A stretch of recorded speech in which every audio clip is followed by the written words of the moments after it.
Hi guys, welcome back to my channel. I have an IKEA sofa review video for you today.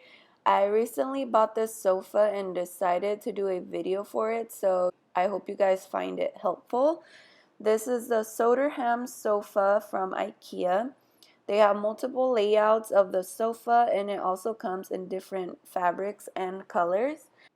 I decided to get this sofa because I wanted a sofa with deep seats, and this is the one with the deepest seats that I saw on the IKEA website. The seats are actually a little over 40 inches deep, and it's actually very comfortable. So far, I've had it for almost 2 months, and we really enjoy it. The fabric is super easy to clean. You can throw the covers in the wash, or you can spot clean it like you see me doing here.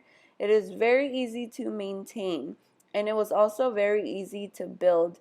It did take us about an hour or a little over an hour, but it wasn't anything super elaborate like some of the other furniture at IKEA.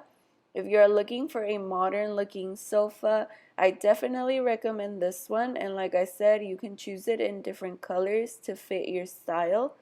You can also switch up the layout of the couch, making it smaller or bigger. The couch was $730, so very affordable. But like I said, I've only had it for 2 months, so I can't comment on the durability over time. So let me know if you have any other questions for me and I will answer those. Also, if you want to watch a time lapse of my husband and I building the couch, then just continue watching and I will see you on my next video. Don't forget to subscribe and thank you so much for watching.